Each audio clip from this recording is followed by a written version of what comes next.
Tout ce que vous avez, c'est une vieille maison et ce champ. Alors que j'ai fait fortune, elle s'est moquée de moi. Je suis Diane. Cette année, à l'aube de mes 50 ans, je passe mes journées à faire des tâches ménagères. Les gens me disent souvent que je ressemble à mes parents, en disant que vos yeux sont exactement comme ceux de votre mère. Jour après jour, je sens que mon visage ressemble de plus en plus à celui de ma mère. 25 ans de mariage se sont écoulés et mes 2 enfants ont grandi et ont quitté la maison pour vivre de manière indépendante. Mon fils aîné, Kevin, poursuit sa passion dans le domaine des technologies de l'information et fait carrière dans une grande entreprise de New York. Quant à ma fille cadette, Mandy, elle est restée dans la région et travaille comme infirmière. Les images de leur enfance ne sont plus que de lointains souvenirs. Aujourd'hui, il n'y a plus que mon mari et moi qui commençons notre vie ensemble. Nous parlons de chérir le temps passé ensemble, mais la vie est imprévisible. Lorsque les enfants ont déménagé, un nouveau défi m'attendait, m'occuper de mes parents vieillissants, qui ont été agriculteurs toute leur vie, forts et en bonne santé dans leur jeunesse. Ils ont vécu une vie sans hôpitaux. L'image de ma mère toujours souriante et de mon père travaillant énergiquement à ses côtés est très présente dans mes souvenirs. Pourtant, personne ne peut lutter contre le temps qui passe, et ils ont progressivement perdu leur force avec l'âge. Finalement, ils n'ont pas eu d'autre choix que de prendre leur retraite. Je ne voulais pas encore arrêter, dit mon père avec un léger sourire. Ces paroles ont resserré un nœud dans ma poitrine. C'est dommage que je ne puisse plus faire de légumes pour toi, dit ma mère Marmada. À ce moment-là, des larmes ont naturellement coulé sur mon visage. Il n'y a personne pour prendre la relève de mon père, dit-elle d'un ton déçu. En entendant cela, mon cœur s'est mis à tourbillonner d'émotions diverses. Mélange de colère contre ma grande sœur indifférente et de culpabilité à l'égard de mes parents. Et ma sœur, de 2 ans mon aînée, avait toujours eu une grande influence sur moi. Depuis sa jeunesse, elle menait un style de vie tapageur, agissant de manière irréfléchie et sans responsabilité. Chaque fois que j'étais témoin de son mode de vie, je me sentais irritée et j'étais intérieurement déçue, incapable d'accepter ses actions. Pendant ses années de lycée, elle ne fréquentait guère l'école et a fini par l'abandonner de son propre chef. Malgré les discussions sérieuses de nos parents, elle n'a jamais écouté. Par conséquent, elle a quitté la maison, a vécu au jour le jour sans vie stable, errant sans but. Puis, sans crier gare, elle apparaissait soudainement et demandait un soutien financier à nos parents. Chaque fois que je la voyais vivre ainsi, je ressentais une immense frustration et une grande impuissance. Pourtant, parce qu'elle était leur fille, nos parents ne pouvaient se résoudre à la gronder sévèrement. J'ai ressenti une certaine irritation à l'égard de mes parents, toujours gentils. Au fur et à mesure qu'ils vieillissaient et s'éloignaient de l'agriculture, ma sœur ne venait plus du tout à la maison. Elle m'a dit durement, « Ta vie doit être difficile maintenant que tu as cessé de cultiver la terre. » En entendant ces paroles froides, je n'ai pu m'empêcher de ressentir de l'indignation. Elle ne s'intéressait pas à nos parents en difficulté financière. J'étais vraiment furieuse contre ma sœur, qui ne montrait aucune gratitude envers nos parents, bien qu'elle soit ma sœur. Ses actes étaient épouvantables, et son attitude m'a fait penser que le dicton « le sang est plus épais que l'eau » était un mensonge. Lorsque la prise en charge est devenue nécessaire, je suis retournée chez mes parents et je me suis consacrée à la prise en charge quotidienne. Les tâches quotidiennes étaient physiquement et mentalement exigeantes. Mais le souvenir de l'amour que j'avais reçu de mes parents lorsque j'étais enfant m'a toujours puissamment soutenue. Je suis désolée d'être un fardeau.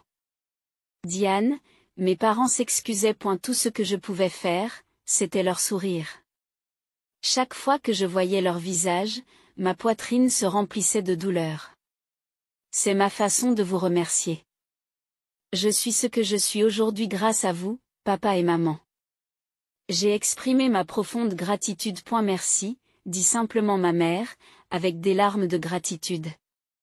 En la voyant ainsi, j'ai eu du mal à retenir mes propres larmes. Le médecin nous avait dit que vos parents ne vivraient plus très longtemps, mais ces mots choquants m'ont donné l'impression que tout mon corps s'était figé.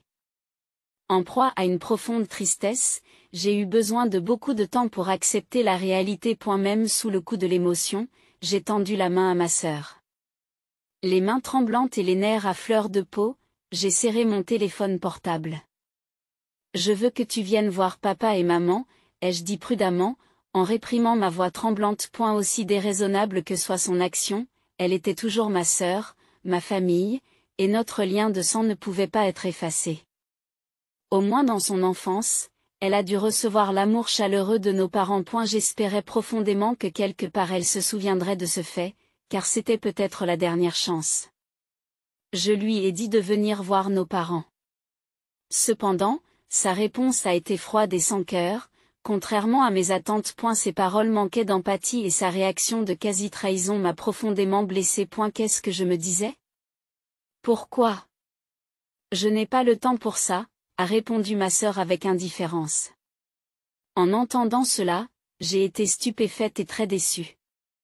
Avait-elle vraiment manqué de temps, ou n'était-ce qu'une excuse? De telles pensées m'ont traversé l'esprit. C'est ennuyeux. Continua-t-elle. J'ai été consternée et accablée par la tristesse de voir qu'elle rejetait nos parents avec autant de désinvolture. Je travaille à temps partiel. J'ai travaillé hier, et aujourd'hui je pense que je vais aller au casino. Je n'ai pu que soupirer profondément dans mon cœur. D'après la façon dont elle parlait, il semblerait qu'elle ait été impliquée dans les jeux d'argent. Encore le même vieux schéma, ai-je pensé, alors que les mauvaises habitudes de ma sœur me traversaient l'esprit, et je n'ai pas pu réprimer l'épuisement mental que j'ai ressenti. Le jeu est-il plus important que la visite à nos parents? Je n'en reviens pas. Je n'ai pas pu m'empêcher d'élever la voix. Ces paroles irréfléchies m'ont rendu encore plus triste. C'est la chose la plus importante pour moi, a-t-elle dit. Ces paroles m'ont profondément ébranlé. Je ne peux pas croire que tu accordes plus d'importance au jeu qu'à la vie de nos parents, criai-je intérieurement. Réalisant à nouveau à quel point la pensée de ma sœur était égoïste et incompréhensible, ma colère atteignit son paroxysme. Je ne pouvais plus tolérer un tel comportement de la part de mon horrible sœur, et j'ai donc décidé de raccrocher le téléphone. Par la suite, elle ne s'est plus jamais montrée chez nos parents et ne leur a plus rendu visite.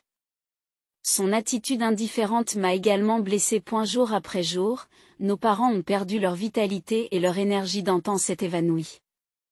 De façon inattendue et rapide, mon père est décédé. Et le lendemain, ma mère a tranquillement rendu son dernier souffle. Ils sont morts à un jour d'intervalle, après s'être soutenus l'un l'autre jusqu'à la fin.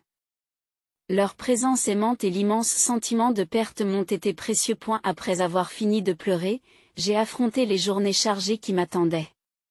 Dans une réalité où même le deuil semblait luxueux, je n'ai pas pu m'empêcher d'esquisser un sourire en coin. Et la préparation des funérailles simultanées des deux parents était plus chargée que je ne l'avais imaginé.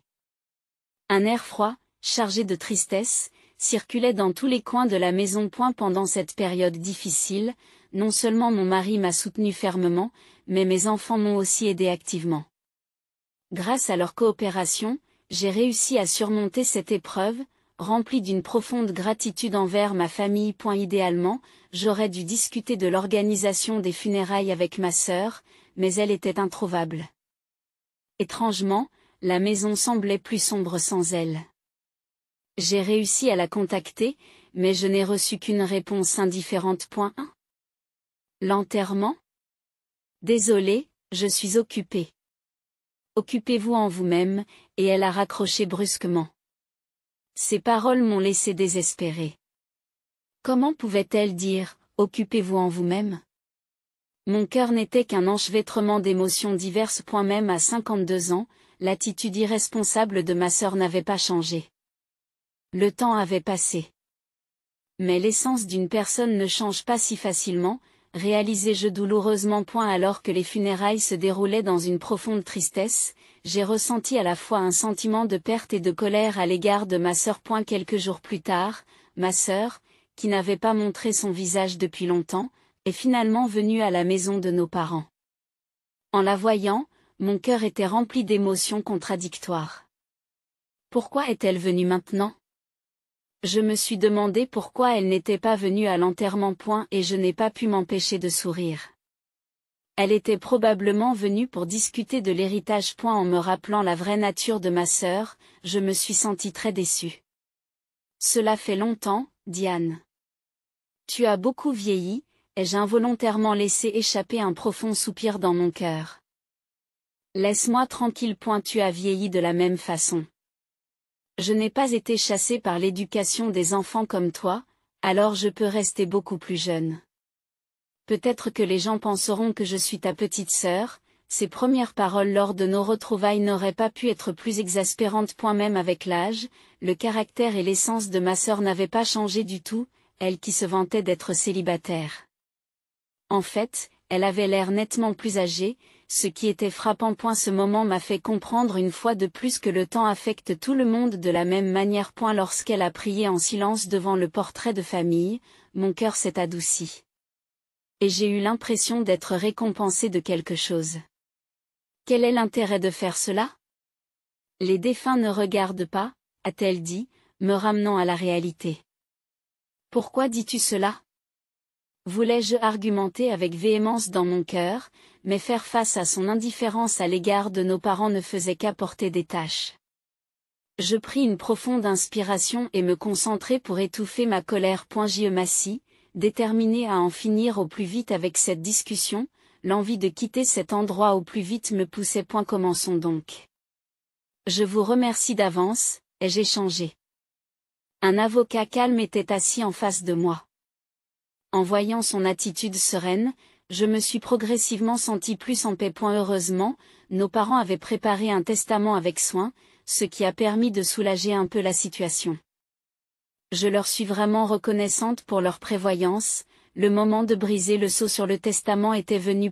Et ma sœur m'a demandé en plaisantant à moitié, en déchirant l'enveloppe avec vigueur. J'étais abasourdie par son geste. Calmez-vous un peu, dis-je en haussant le ton. L'atmosphère s'est encore tendue. L'avocat s'est lui aussi mis à lire le testament d'un air un peu perplexe. Ces paroles ont résonné dans toute la pièce.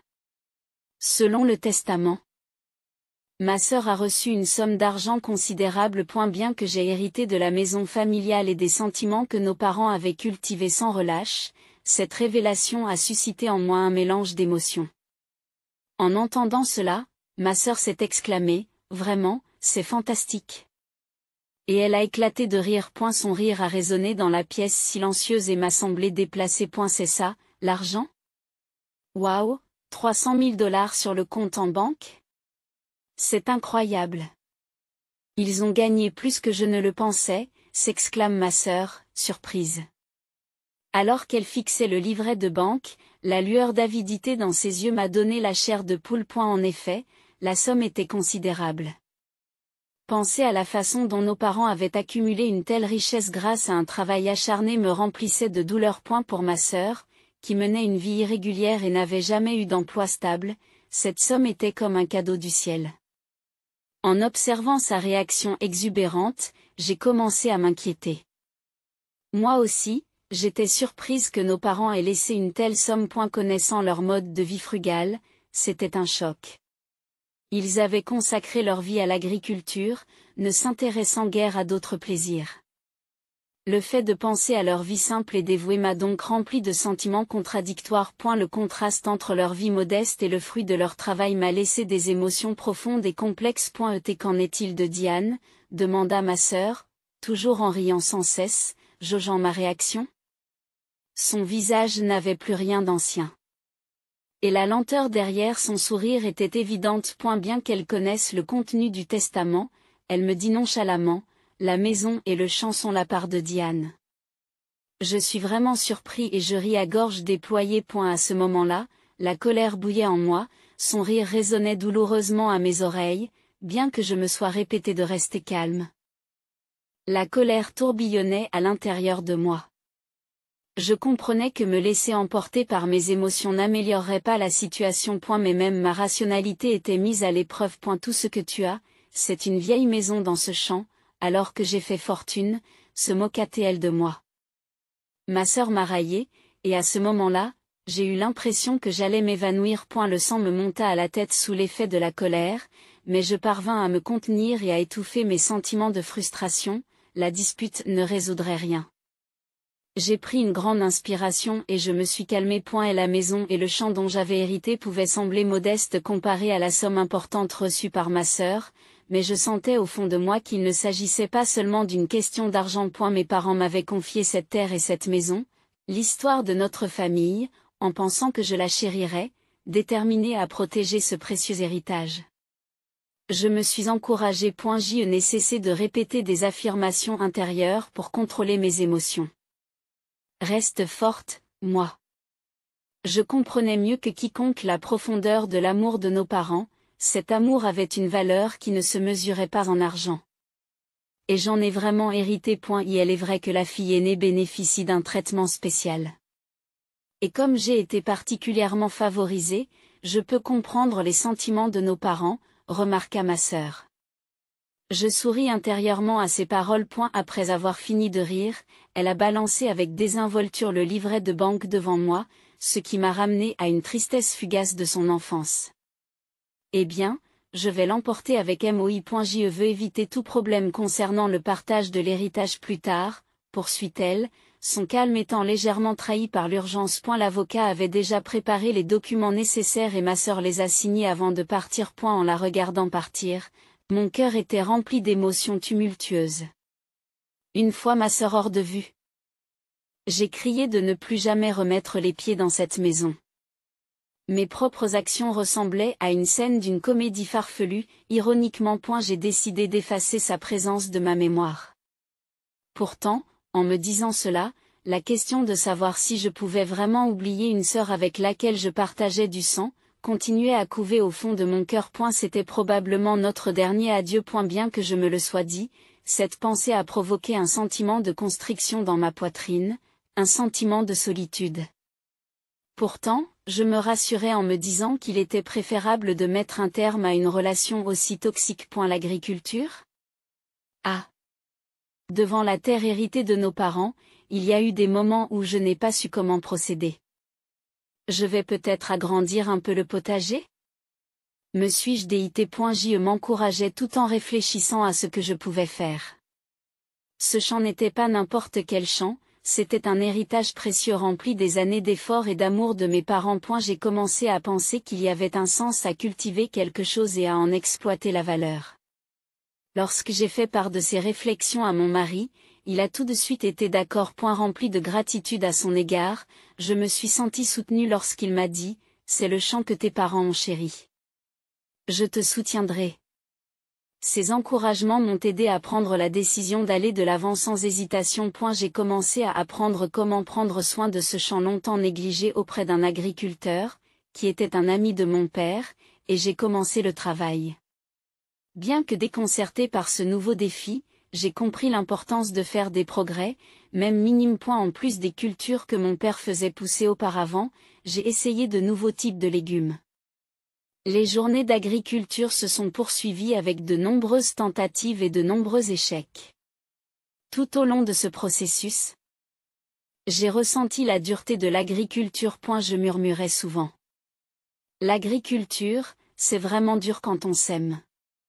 Certes, j'avais une certaine expérience de la culture de légumes à la maison, mais ce défi était d'un tout autre ordre. Chaque jour, je me rappelais mes propres limites, l'immensité des champs et la difficulté de cultiver des plantes à des fins commerciales plutôt que pour la consommation personnelle. Comprendre les rigueurs d'une véritable agriculture a renforcé jour après jour mon respect et ma gratitude envers mes parents décédés. Et la revitalisation de la terre desséchée s'est avérée être une tâche plus difficile que prévu, mais mes efforts quotidiens et diligents ont progressivement commencé à porter leurs fruits.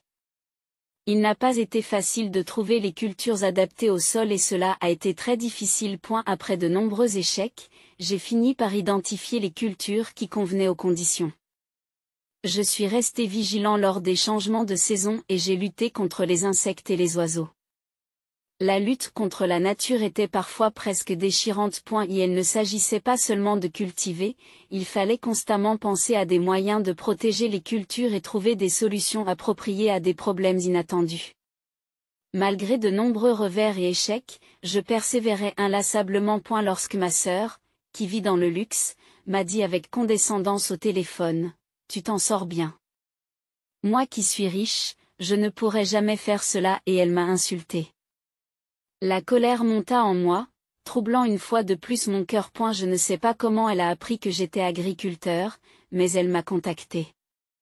Son attitude était toujours aussi exaspérante et chaque mot m'irritait. Je n'avais même pas l'énergie de discuter avec elle.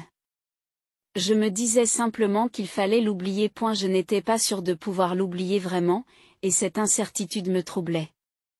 Étrangement, ma colère envers elle alimentait mon énergie, me permettant de me plonger dans l'agriculture. L'achat de machines agricoles d'occasion a nécessité une somme d'argent importante.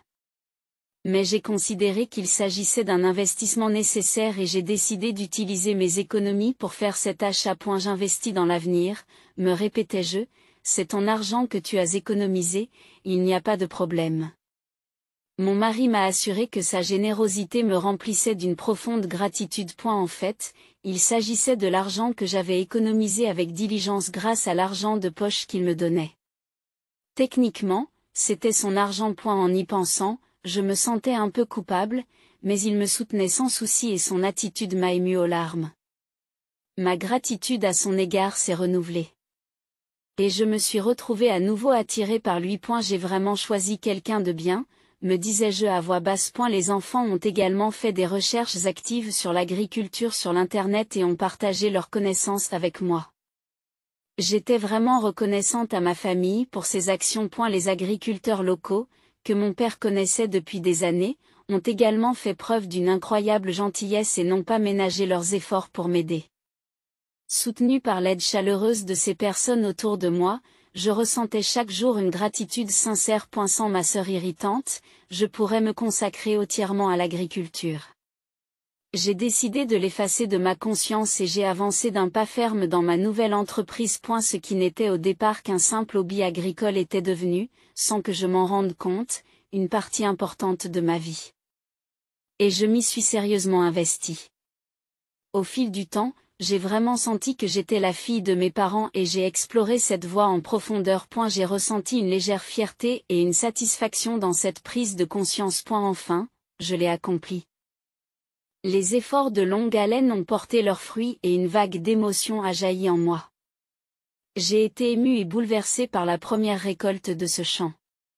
Cette sensation m'a fait chauffer les yeux d'émotion. Et même si le rendement était faible par rapport aux légumes que mes parents cultivaient autrefois, le fait d'avoir cultivé moi-même ces résultats m'a procuré un profond sentiment d'accomplissement. C'était suffisant. Même si les résultats n'étaient pas mirobolants, je me rassurais sans cesse sur l'importance de ce que j'avais accompli et je ressentais l'impact d'avoir fait un grand pas en avant. Un vieil homme qui travaillait dans l'agriculture depuis des années m'a dit, « Eh bien, on ne dirait pas que c'est la première fois que tu fais ça, tu es très bon dans ce domaine. » Ces paroles chaleureuses m'ont fait chaud au cœur. Non, j'ai vieilli moi-même, pensais-je avec un sourire d'autodérision. Pourtant, son apparence vieillie me rappelait un peu mon père, et j'en étais profondément ému. Un compliment de la part de quelqu'un qui aimait l'agriculture comme mon père, c'était comme un encouragement de la part de mon père lui-même. Et j'ai ressenti une nostalgie mêlée de solitude. Si tu revoyais ton engrais et ton arrosage ? Essayez peut-être l'engrais que votre père avait l'habitude d'utiliser, a suggéré le vieil homme expérimenté. En écoutant ces conseils, je me suis rendu compte qu'il me restait encore beaucoup à apprendre. Sur la base de ces précieuses informations, j'ai décidé de m'efforcer de m'approcher des riches saveurs des légumes que mes parents produisaient autrefois. Mon amour pour mes parents se traduisait par mes efforts en matière d'agriculture. Mes efforts portaient peu à peu leurs fruits et le champ se transformait lentement. Chaque fois que je voyais les cultures pousser, ne serait-ce qu'un peu, je ressentais une grande joie intérieure. Ce qui avait commencé son travail dans un coin du champ avait fini par couvrir toutes les parcelles. L'ampleur du changement m'a surpris moi-même. Jour après jour, alors que j'expérimentais diverses cultures, j'ai répété les échecs et les succès. Chaque jour était rempli de nouvelles découvertes et d'un apprentissage continu. Peu à peu, mes compétences agricoles se sont améliorées et la qualité des légumes que je pouvais produire s'est considérablement accrue. Au fil des ans, les fruits de mon travail ont commencé à apparaître. C'est incroyable, une autre année généreuse. Merci, comme toujours, les mots de gratitude de mes acheteurs me font bondir le cœur. La joie de répondre à leurs attentes et la satisfaction d'être reconnu me comble encore plus. Nous sommes impatients d'en connaître d'autres. L'espoir et le sens des responsabilités pour l'avenir ont fleuri en moi. Je vous remercie. Je me réjouis de poursuivre notre partenariat. J'étais rempli de gratitude. Les légumes que je cultive dans mon champ ont atteint un niveau tel qu'ils peuvent être vendus. La terre que mes parents chérissaient me permet aujourd'hui de gagner ma vie. Nous avons également trouvé des marchands avec qui commercer, bien que ce soit graduel. Ce commerce commence à prendre forme. Un jour, on m'a demandé de participer à un projet spécial intitulé Comment une femme au foyer a réussi à se lancer dans l'agriculture. J'ai été un peu déconcerté par cette proposition soudaine, mais le fait d'apprendre que les légumes que je cultive sont devenus populaires localement a ajouté à ma surprise. Cependant, cette réussite n'est pas la mienne. Elle existe grâce au soutien et au conseil de nombreuses personnes. J'ai pu continuer à cultiver, surtout grâce à la sagesse que mon père m'a léguée. Les enseignements de mon père sont toujours présents dans mon cœur et j'éprouve un profond sentiment de gratitude. Cependant, je ne suis pas satisfait de mes réalisations. Je ressens l'importance d'évoluer et de viser plus haut, même si je passe lentement mes journées. Je suis encore loin de créer la saveur ultime que mon père a atteinte, et ma poursuite de cet idéal semble sans fin. J'étais fermement décidé à redoubler d'efforts quand soudain, une voix venue d'un passé oublié a résonné dans ma tête en même temps que le cri. Qu'est-ce que c'est que ça? J'ai sursauté involontairement. Une peur froide m'envahit. Alors que je me dirigeais vers le champ, une voix dont je n'aurais pas dû me souvenir m'appela par derrière. C'était ma sœur, que je n'avais pas vue depuis longtemps. Ma sœur. Combien d'années se sont écoulées depuis notre dernière rencontre? Je pouvais sentir le temps passer, même si je pouvais la reconnaître grâce aux faibles traces de son ancienne identité. La personne devant moi avait beaucoup changé. Son apparence avait remarquablement vieilli. Elle avait l'air si différente que c'était comme si elle était quelqu'un d'autre, au-delà du simple fait de vieillir. Tu as beaucoup vieilli. J'ai été étonné par mon propre commentaire qui s'est échappé. Laisse-moi tranquille. Cela n'a rien à voir avec toi.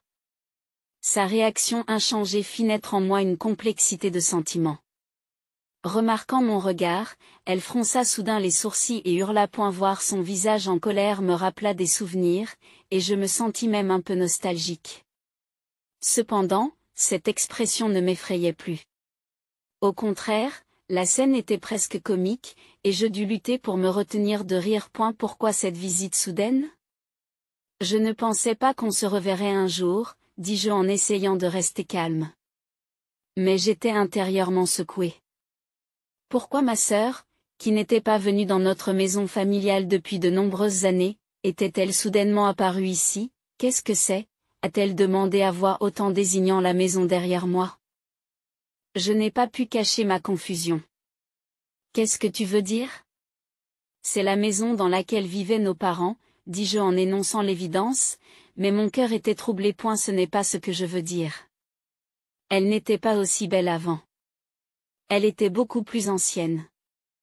Ah, je vois, je me suis senti un peu soulagé par ces paroles. J'avais envisagé de vendre notre maison familiale, mais après l'avoir rénovée, elle s'est transformée au point de devenir méconnaissable. C'est le fruit de mon dur labeur.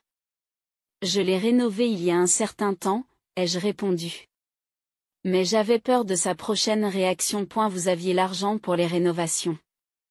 Je me suis senti un peu agacé par sa question, mais j'ai répondu calmement. C'est l'argent que j'ai gagné en cultivant la terre. J'ai répondu avec assurance, mais sa réaction a été la même que d'habitude. Comment pouvez-vous gagner autant d'argent grâce à l'agriculture? J'aimerais qu'elle me pose la question plus gentiment, sans crier. Je ne suis pas encore dur d'oreille, mais j'ai poussé un profond soupir.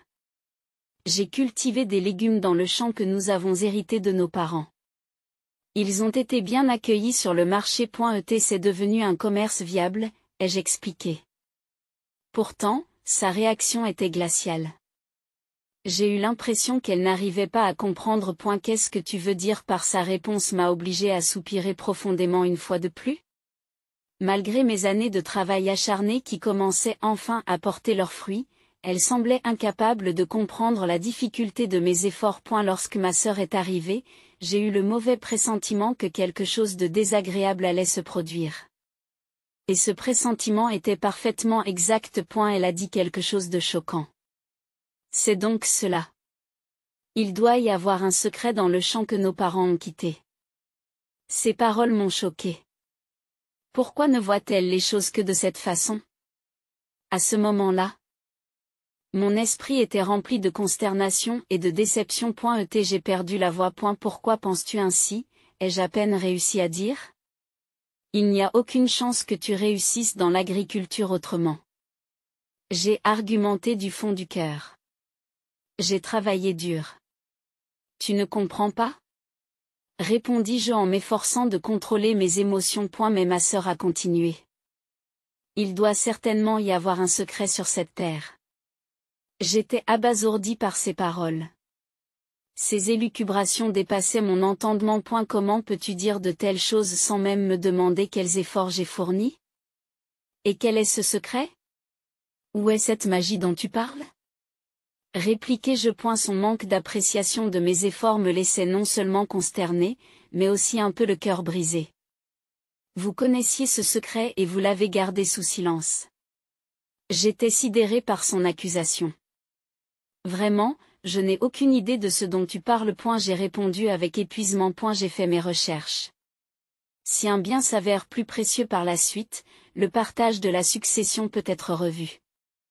Je soutiens donc que nous devrions refaire le partage des terres agricoles. Et je reprendrai le champ, prétend-elle. Son ignorance m'exaspère. C'est ridicule. Ridicule. Qu'est-ce que tu veux dire par là?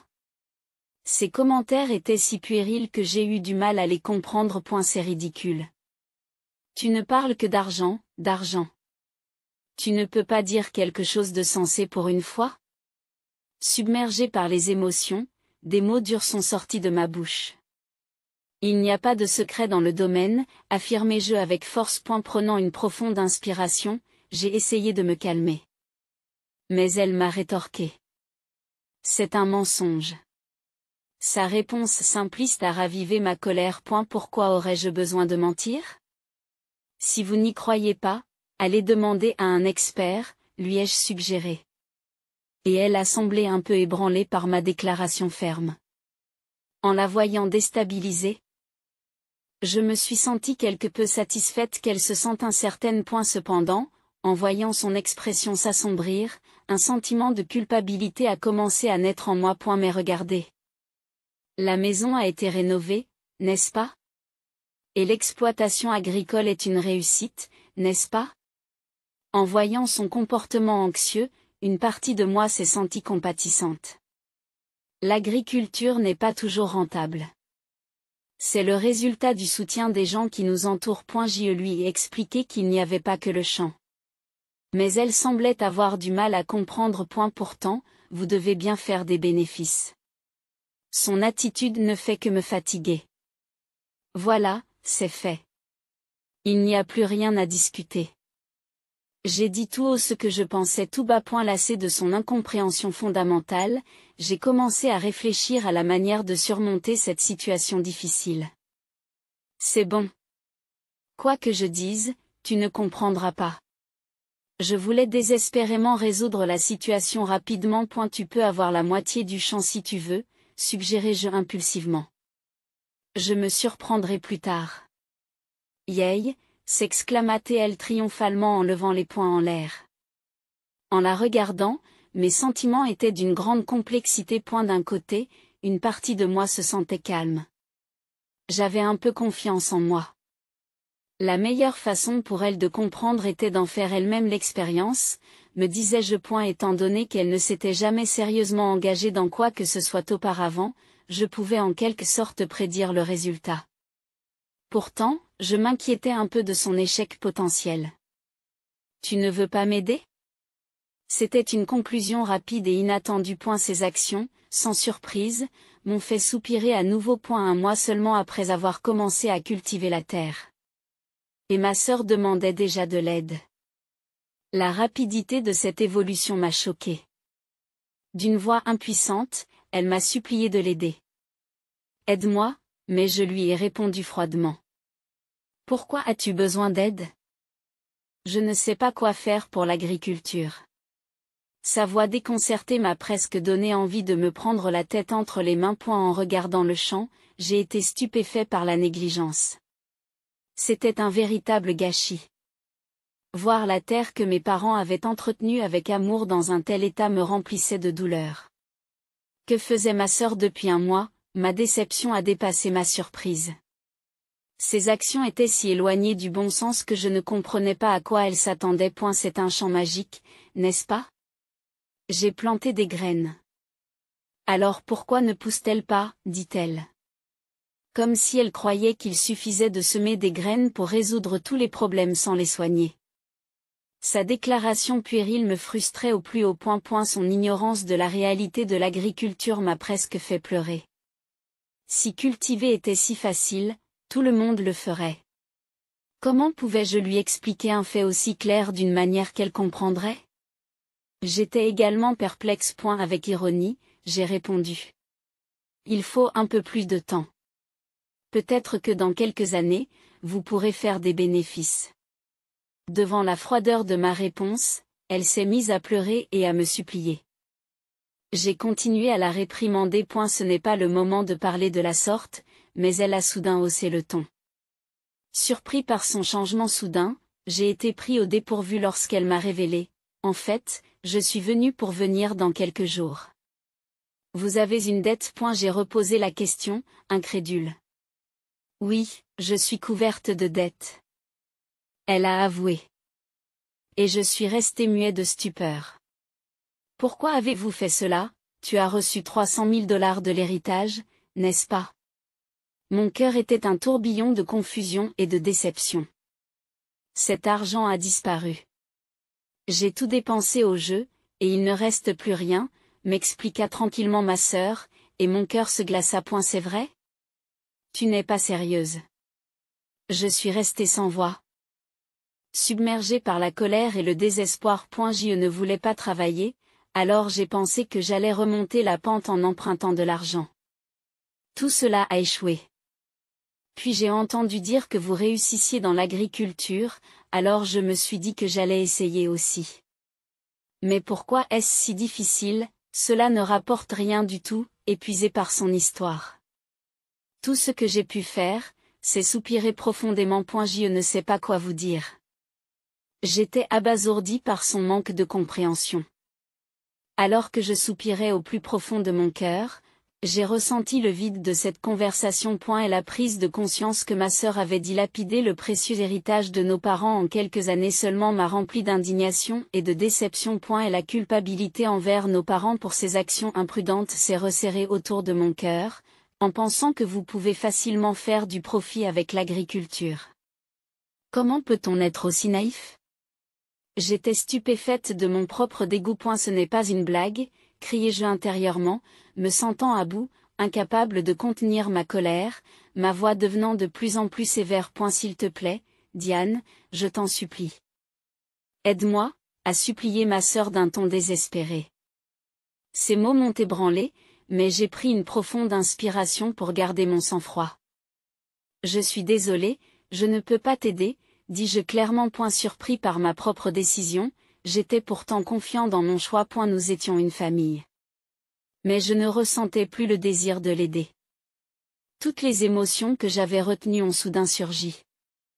Si ma sœur avait montré une quelconque volonté de résoudre les choses elle-même, j'aurais peut-être réagi différemment. J'y aurais peut-être réfléchi davantage si j'avais eu l'espoir qu'elle le fasse.